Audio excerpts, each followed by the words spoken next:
مساء الخير على الجنرالات.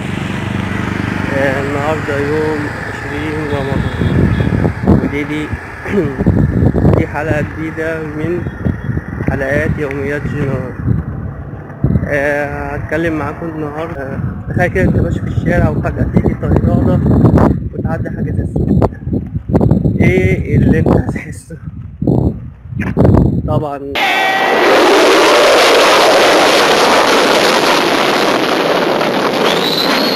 الإحساس دوت موجود أكتر في سوريا والعراق وفلسطين، اللي هي تحت الإحساس. إحنا لما بيحصل كده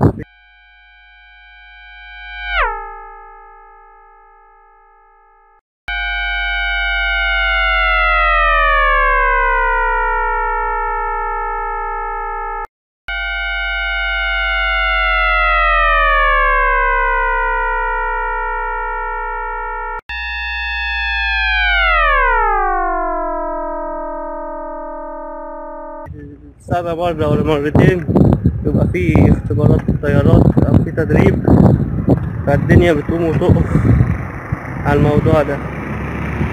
طبعا أحكي لكم الموضوع ده حصل قبل كده في 2011، وكان في تدريب للطيارات المصرية C-16 من غير ما الدفاع الجوي يعرف، والطيارات المصرية عدت حاجز الصوت.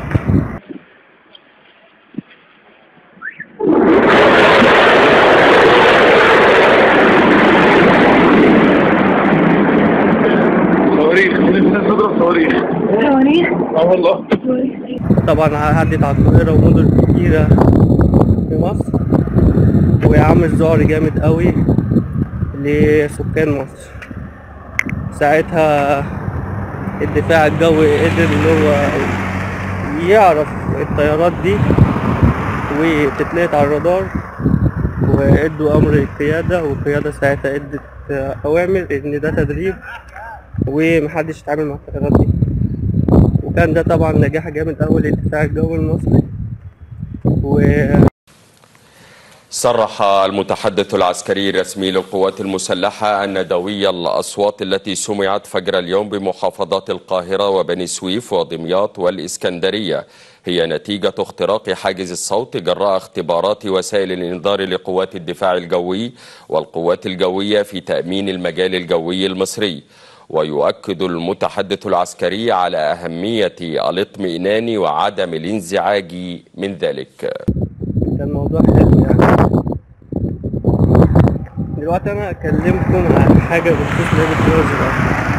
طبعا لعبة جوه الأول ما ينفعش تتهكر من الآخر، يعني ما يزودش فلوس، ما يزودش قوة دبابة، لكن في الحقيقة بكدب عليك.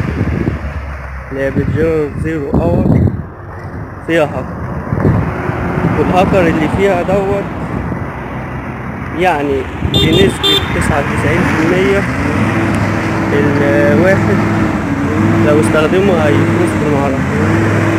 الهاكر ده عبارة عن ايه؟ الهاكر دوت عبارة عن انه هو لما الواحد يلعب زيرو اور ويفوز، ده بيشتغل ازاي؟ قصة بسيطة. بيحط الملف في ملف اللعبة، وبعد كده بيدوس على زر في الكيبورد فهيديله اختيارات. من ضمن الاختيارات اللي هو هيديها له ان الخريطة هتشتغل حتى لو مصادر الطاقة عنده مش شغالة، الخريطة تفضل موجودة، ويكشف اي حاجة على الخريطة حتى لو كانت مختفية، يعني زي الS-300 والحاجات اللي هي بتبقى مختفية هتظهر على الخريطة. زائد اللي هو هيدي لك انذار بقرب القوات المعادية ليك. زائد ان انت ممكن توسع الخريطة، يعني انت بتبقى شايف جيشك وجيش العدو وانت من غير ما تحرك الماوس. طبعا الهاكر ده جامد، ومش هنقدر نعمل دلائل، مش هنقدر نعمل دليل على الناس اللي بيستخدموه، بس انا بحكم خبرتي في اللعبة يعني توصلت على بعض الاشخاص اللي هم بيلعبوا بالهاكر دوت، بس انا مش هقول اسمهم دلوقتي. طبعا اشخاص مشهورة وموجودين في جروب 001 الرسمي لمنطقة بتوع العربية، وبيلعبوا كل يوم عن نتورك.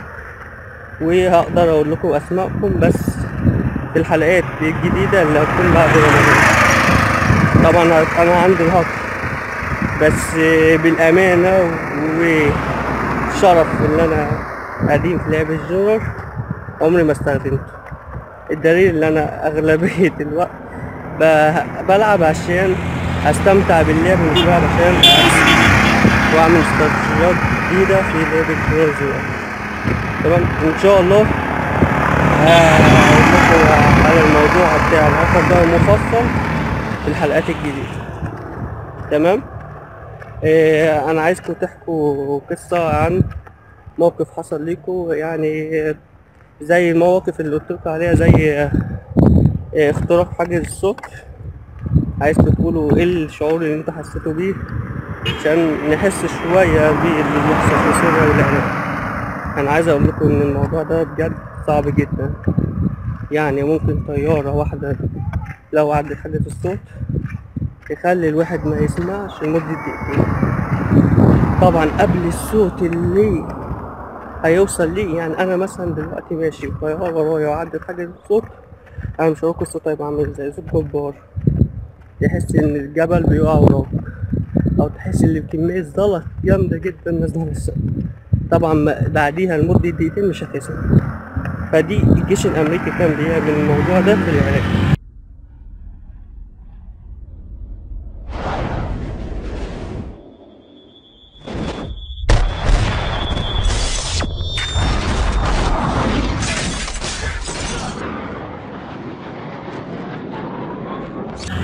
كان ممكن ما يضربش صاروخ واحد ولا طلقة واحدة، بس يعمل ذعر للناس.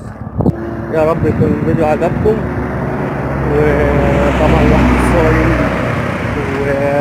وزي ما قلت لكم انا ما ينفعش استغنى عنكم او ابعد عنكم ابدا. فانا بنزل الفيديوهات دي تحضير للفيديوهات الجديدة اللي هتبقى موجودة بعد رمضان، طبعا بالكاميرا الجديدة والمونتاج الجديد. ويا رب القناة تكبر بوجودكم، بوجود الجنرالات طبعا. واي حاجة عايزينها في لعبة الجنرالات الاول كلموني، حتى لو اتأخرت عليكم فانا في بالي الطلب. حتى لو انا اتأخرت عليكم فانا في بالي اني لازم اعمل لكم الطلب.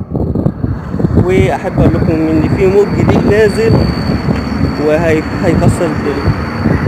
المود ده طبعا انا مشرف عليه، وان شاء الله هيعجبكم. وتفاصيله برضه هقولها لكم بعد رمضان في الحلقات الجديدة. لو عجبكم الفيديو هتعملوا كده، لو الفيديو مش عجبكم هتعملوا كده. السلام عليكم.